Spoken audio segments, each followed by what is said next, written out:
Hi all ನಾನು ಬಂದಿರೋದು ಮತ್ತೊಂದು ಹೊಸ ರೆಸಿಪಿಯೊಂದಿಗೆ. ಆಲೂಗಡ್ಡೆಯಿಂದ ಒಂದು ಟೇಸ್ಟಿಯಾದ ಸ್ನ್ಯಾಕ್ಸ್ನ ಮಾಡೋಣ ಬನ್ನಿ. ಇವತ್ತು ಒಂದು 3 ಆಲೂಗಡ್ಡೆನ ತಗೊಂಡು ಅದ್ರ ಮೇಲಿರೋ ಸೆಪ್ಪೆಯನ್ನು ತೆಗೆದು ಆಲೂಗಡ್ಡೆನ ಚೆನ್ನಾಗಿ ತೊಳೆದು ಇವಾಗ ಸ್ಲೈಸರ್ ತಗೊಂಡು ಸ್ಲೈಸ್ ಮಾಡಬೇಕು. ಚಿಪ್ಸ್ ಮಾಡ್ತೀವಲ್ಲ ಆ ಥರದ್ದು.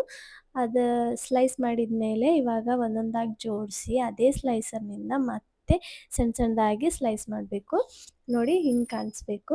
ನಮಗೆ ಹಿಂಗೆ ಮಾಡೋಕ್ಕೆ ಆಗ್ತಿಲ್ಲ ಅಂದರೆ ನಾವು ಕಟ್ ಕೂಡ ಮಾಡ್ಕೊಳ್ಬೋದು. ನೋಡಿ ಹಿಂಗೆ ಕಾಣಿಸುತ್ತೆ. ಇವಾಗ ಮತ್ತೆ ನೀರಲ್ಲಿ ಹಾಕಿ ಸ್ವಲ್ಪ ಉಪ್ಪು ಹಾಕಿ ಚೆನ್ನಾಗಿ ತೊಳೆದು ಒಂದು ಕಿಚನ್ ಟವೆಲ್ ಮೇಲೆ ಹಾಕಿ ಅದನ್ನು ಚೆನ್ನಾಗಿ ನೀರೆಲ್ಲ ಹೋಗಬೇಕು ಆ ಥರ ಡ್ರೈ ಮಾಡಬೇಕು. ಡ್ರೈ ಮಾಡಿದ್ಮೇಲೆ ಇವಾಗ ಸ್ಟವ್ ಆನ್ ಮಾಡಿಕೊಂಡು ಒಂದು ಪಾತ್ರೆಯಲ್ಲಿ ಎಣ್ಣೆ ಹಾಕಿ ಚೆನ್ನಾಗಿ ಕಾಯಿಸಿ ಇವೆಲ್ಲವೂ ಅದರಲ್ಲಿ ಹಾಕಬೇಕು. ಬ್ರೌನ್ ಕಲರ್ ಬರೋವರೆಗೂ ಲೋ ಫ್ಲೇಮ್ನಲ್ಲೇ ಫ್ರೈ ಮಾಡಿ.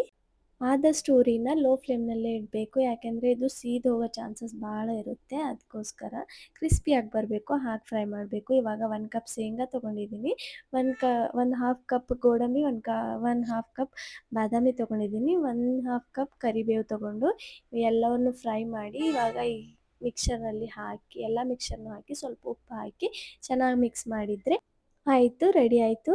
ಆದರೆ ನಮ್ಗೆ ಹೀಗೆ ಬೇಡ, ನಮಗೆ ಸ್ವಲ್ಪ ಸ್ಪೈಸಿ ಆಗಬೇಕು. ಅದಕ್ಕೋಸ್ಕರ ನಾನು ಒಂದು ಮಸಾಲೆನ ರೆಡಿ ಮಾಡಿದ್ದೀನಿ.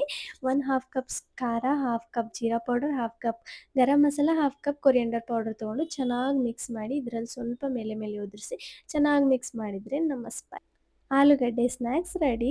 ತುಂಬ ಕಡಿಮೆ ಟೈಮಲ್ಲಿ ತುಂಬ ಈಸಿಯಾಗಿ ಮಾಡ್ಬೋದು. ನೀವು ಕೂಡ ಮನೆಯಲ್ಲಿ ಒಂದು ಸರ್ತಿ ಟ್ರೈ ಮಾಡಿ ಹೇಳಿ ಹೇಗಿತ್ತು ಅಂತ. ಹಾಗೆ ವಿಡಿಯೋ ಇಷ್ಟವಾದಲ್ಲಿ ಒಂದು ಲೈಕ್ ಮಾಡಿ, ಹಾಗೆ ನಮ್ಮ ಚಾನಲ್ನ ಸಬ್ಸ್ಕ್ರೈಬ್ ಮಾಡೋದನ್ನು ಮರಿಬೇಡಿ. ಮತ್ತೆ ನೆಕ್ಸ್ಟ್ ವಿಡಿಯೋದಲ್ಲಿ ಸಿಗ್ತೀನಿ. ಅಲ್ಲಿವರೆಗೂ ಬಾಯ್.